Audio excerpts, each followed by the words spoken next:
애굽에서 빠져나온 이스라엘 자손들은 두 번이나 몰살당할 위기를 자초합니다. 인간은 인간 스스로 심판을 자초합니다.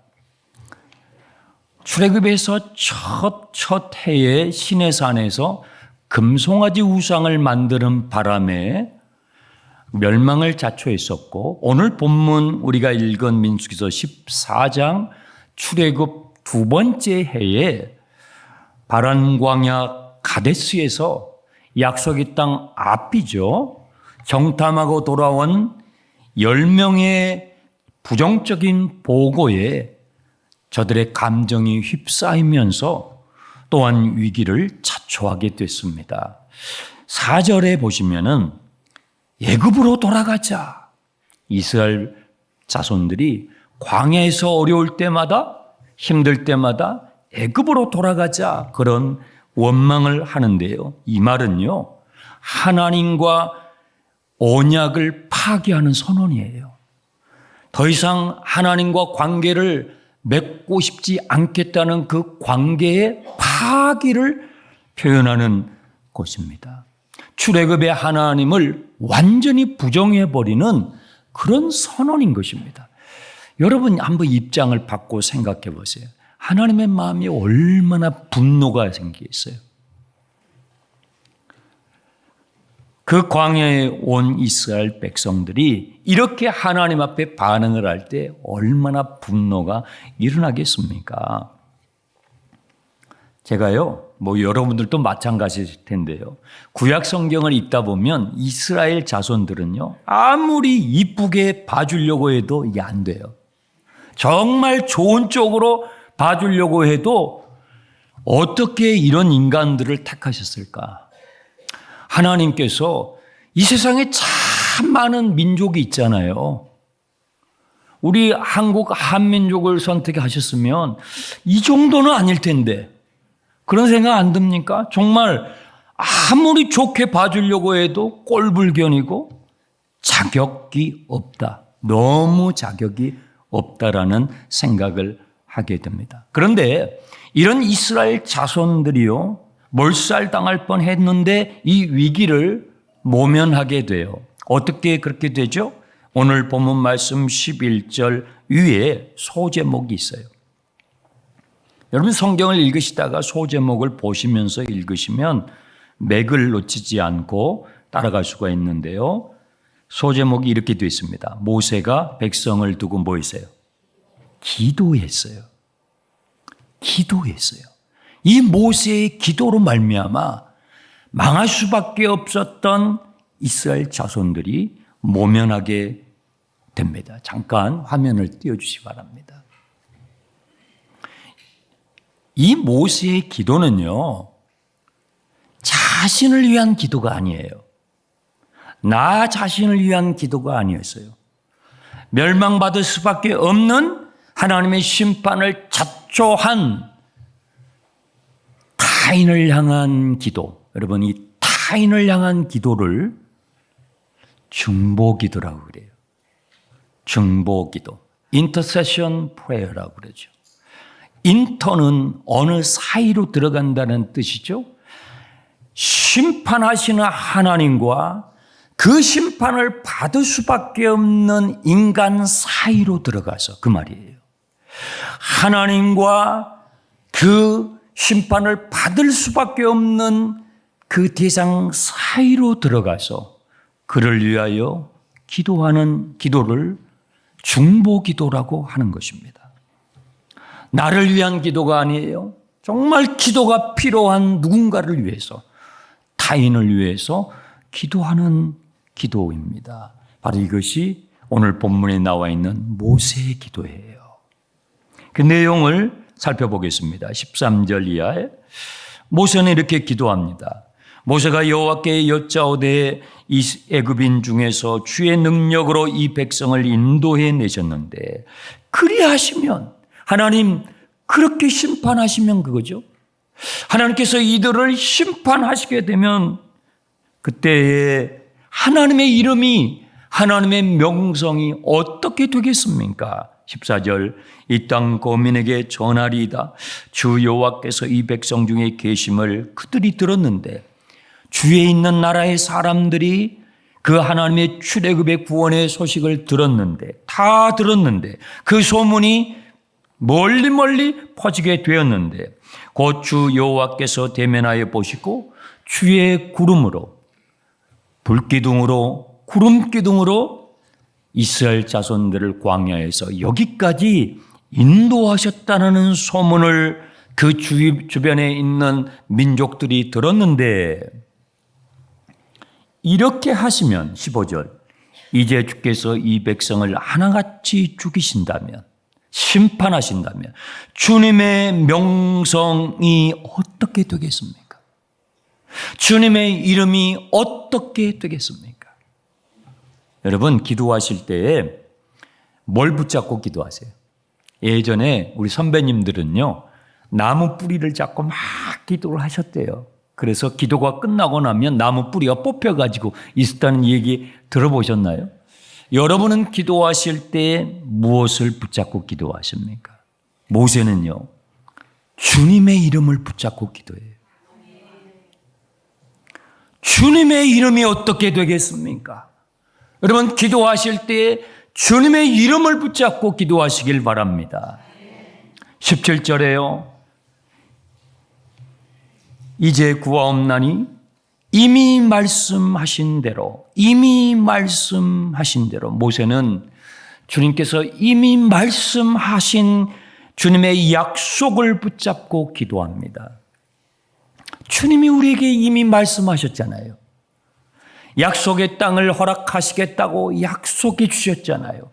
이미 해 주셨던 주님의 말씀을 붙잡고 용서해 달라고 이 백성들을 사해 달라고 기도하시는 겁니다. 그 내용은 18절입니다. 여호와는 노하기를 더디하시고 인자가 많으시지 않습니까? 하나님은 분노 가운데서도 긍휼을 잊지 않으십니까? 인자는요 헤세드 하나님의 언약에 기초한 사랑을 우리말로 인자라고 번역한 것입니다. 하나님은 사랑이 많으시지 않습니까? 죄악과 허물을 사하시며 형벌받을 자를 결단코 사하지 아니하시되 아버지의 죄를 자식에게 갚되 3, 4대까지 하시지 않습니까? 이 본문을 잘 이해하셔야 돼요. 하나님은 노하기를 더디하시며 진노 중에라도 긍휼을 잊지 아니하시는 처벌받아 마땅한 사람들의 죄라도 3, 4대 이상은 묻지 아니하시는 사랑의 하나님이시지 않습니까? 입니다. 여러분 예전에는요 우리나라도요 60년대 70년대만 해도요 3, 4대가 같이 살았어요. 아버지, 할아버지, 증조부까지 같이 살았다고요. 아시죠? 불과 60년, 70년대까지 돼요. 그러니까 이 본문에 나와 있는 3, 4대라는 것은 아주 오랜 시간을 말하는 것이 아니라 바로 이 세대까지, 바로 내가 생존하는 여기까지 주님께서 그 이상의 처벌을 하지 아니하시는 사랑의 하나님이시지 않습니까? 라는 고백인 거예요. 지금 모세는요, 주님의 이름을 붙잡고 기도하고 주님의 약속의 말씀을 붙잡고 기도하고 또 한 가지 뭐예요? 주님의 성품. 주님의 성품을 붙잡고 기도하는 거예요. 이 말씀을 언제 모세에게 주셨는지 아세요? 출애굽기 32장에 금송아지 우상을 만들었을 때 그때 주신 말씀이에요. 모세는 그때에도 중보기도 하였습니다. 심판받을 수밖에 없는 진멸당하기 직전에 놓여있는 이스라엘 자손들을 위하여서 하나님께 기도할 때 모세가 그날 이렇게 기도했어요. 주님, 나의 이름을 주님의 생명책에서 제하시더라도. 그날, 여러분, 어떤 날은 기도하면요, 특별한 주님이 마음을 부어주실 때가 있어요. 항상 막 사랑이 충만합니까? 여러분, 항상 사랑이 충만해요. 뭐 남편이 늘 그렇게 멋져 보이고, 여러분 아내가 가리고 예뻐 보이고, 항상 그래요? 안 그렇죠. 그런 분은 없어요. 근데 모세는요, 그날 하나님께서 주님의 마음을 부어주셨어요. 저의 이름을 생명록책에서 빼내시더라도 이 백성을 용서하여 주옵소서. 그렇게 중보했습니다. 19절 보세요. 구하옵나니 주의 인자하심의 광대하심을 따라 이 백성의 죄악을 사하시되 애굽에서부터 출애굽했을 때부터 지금 여기에 왔을 때까지 이 백성을 사하신 것처럼 오늘도 지금도 우리를 용서하여 주옵소서. 이렇게 기도하는 거예요. 모세는요, 하나님의 이름과 하나님의 말씀과 하나님의 성품을 붙잡고 끈질기게 늘어지는 것입니다. 이것이 중보 기도입니다. 모세의 이 기도를 하나님께서 들으시고 어떻게 하세요? 20절 하나님의 뜻을 돌이키셔요. 여러분 성경을 읽으실 때 하나님께서 뜻을 돌이키시는 장면이 나와요. 우리가 이 부분을 오해하게 되면 이렇게 오해해요. 하나님은 변덕이 심하시구나.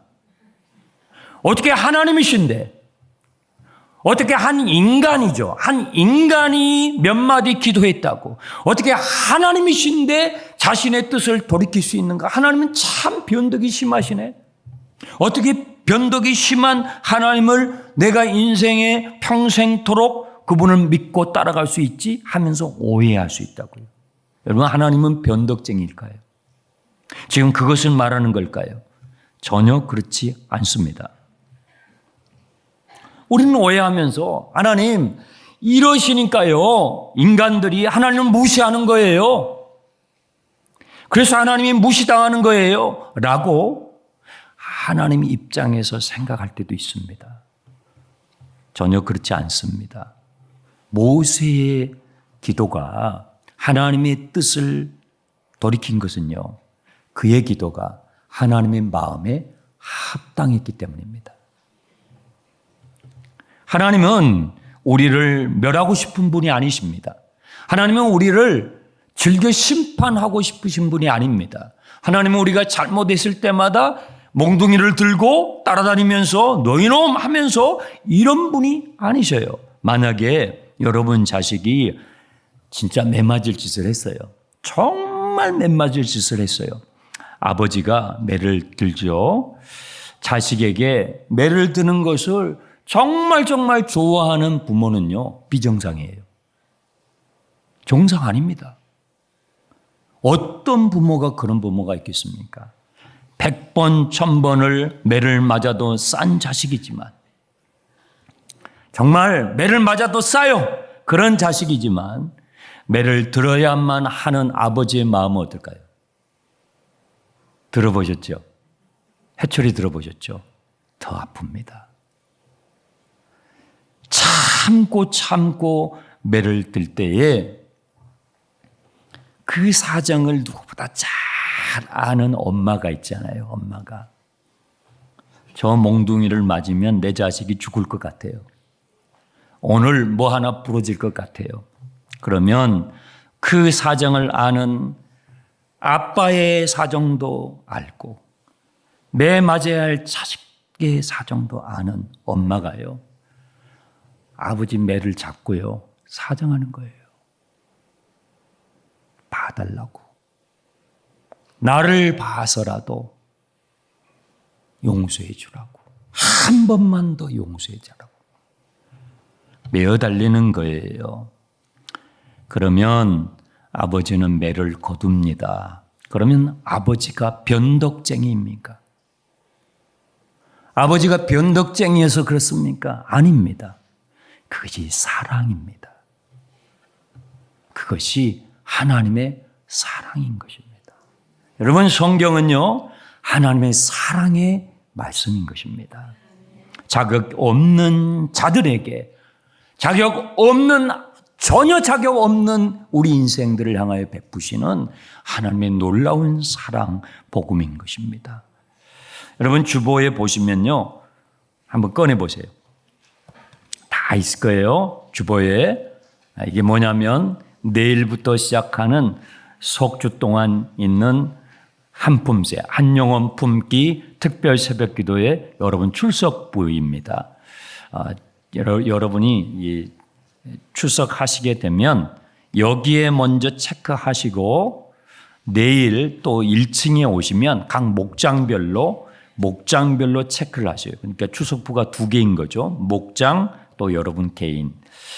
제가 이렇게 이런 걸 만들고요. 한 주도 아니고 2주도 아니고 몇 주요? 석주나 이 3주를 21일 새벽이잖아요. 기온도 떨어졌잖아요. 조금 이렇게 이제 쌀쌀해져 가잖아요.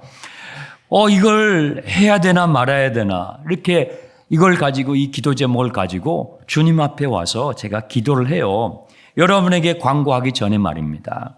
여러 번 기도합니다. 주님, 제가 왜 이것을 하려고 할까요? 저는 왜 이것을 제가 해야 하죠? 이것이 주님이 저에게 주신 마음입니까? 아니면 저의 욕심입니까? 그것을 묻는 기도의 시간을 상당히 갖습니다. 주님, 제가 왜 이것을 해야 합니까? 우리 성도들을 제가 고생시키려고 하는 것입니까?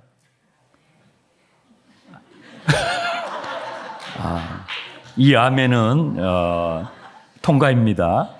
네, 제가 우리 성도님들 아침에 잠에서 막 깨워가지고 잠도 못 자게 이렇게 교회에 나오게 해가지고 막 고생 시키려고 제가 이것도 한 주도 아니고 석주나 이렇게 하는 것입니까? 하면서 주님께 자문을 할 때에 저에게 이런 감동을 주셔요. 여러분, 오늘날 현대인들이 겪는 고통의 밑바닥에 뭐가 있습니까? 이기심이 있습니다. 인간은 너무나 이기적입니다. 자기밖에 모릅니다.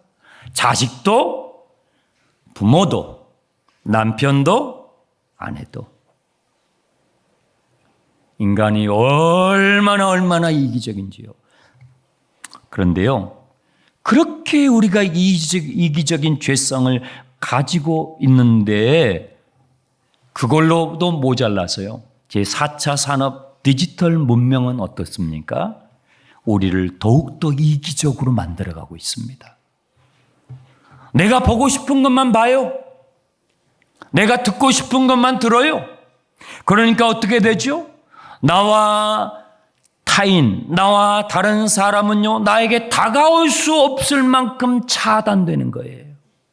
보고 싶은 것만 봐요. 듣고 싶은 것만 들어요. 만나고 싶은 사람만 만나요. 꼭 앉은 자리만 앉잖아요. 아니고 한 칸 좀 앞으로 또 오시면 안 되나요? 네? 꼭 한 칸 이렇게 땡기시면 안 되나요? 꼭 그 앉은 자리에 듣고 싶은 것만, 보고 싶은 것만. 그러니까 점점 차단되는 거예요. 차별해요. 혐오해요. 분열해요. 소외되는 거예요. 고독해지는 거예요. 우리가 자초하고 있는 거예요. 그러니 인생이 허무해져요. 나에게 다가오는 사람이 없으니 허무해진단 말이에요. 인생이 이렇게 무상한 것인가? 허무주의에 빠진다고요. 여러분, 이런 시대 가운데서 우리가 무엇을 할 수 있을까요?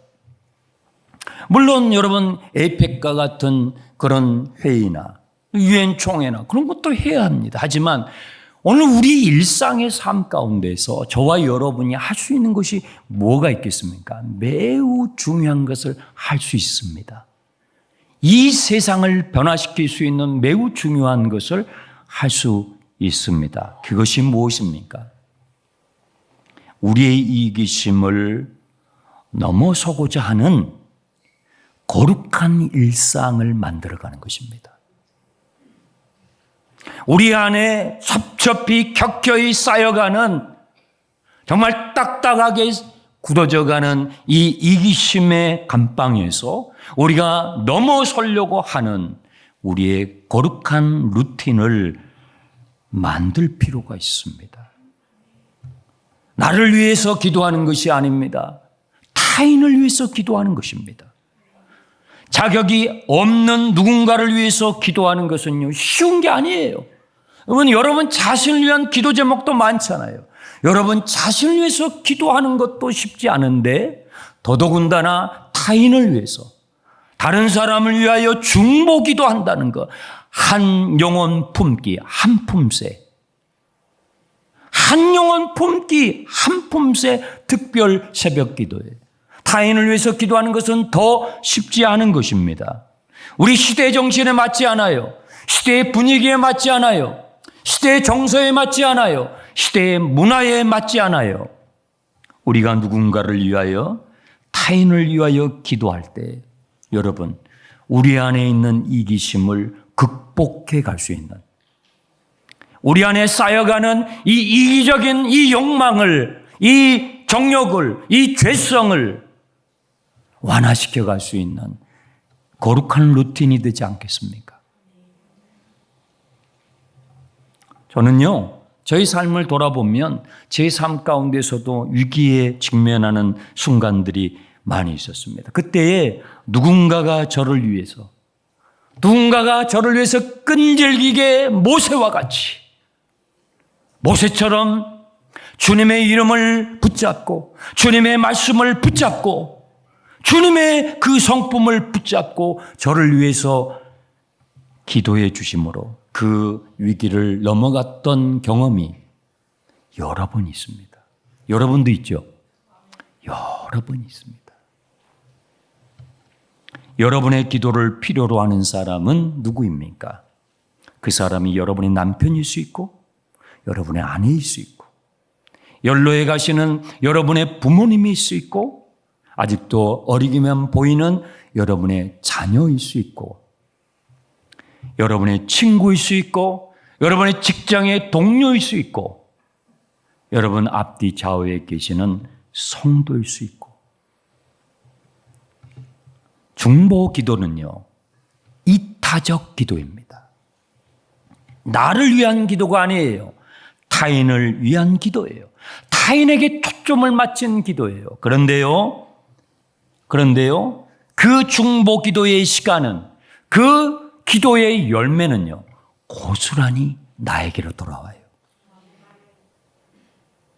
고스란히 여러분 자신에게로 돌아가는 축복의 시간인 것입니다. 그래서 우리는 매일 새벽에도 만나야 하는 것입니다. 네, 석주관. 예전에 TV 광고에 아이스크림 좋아하십니까? 아이스크림 광고에 12시에 만나요? 하는 아이스크림 광고가 있었어요. 네. 여러분 옆에 계신 분에게 내일 새벽 여기서 만나요 하세요. 내일 새벽 여기서 만나요. 올라가세요. 감사합니다.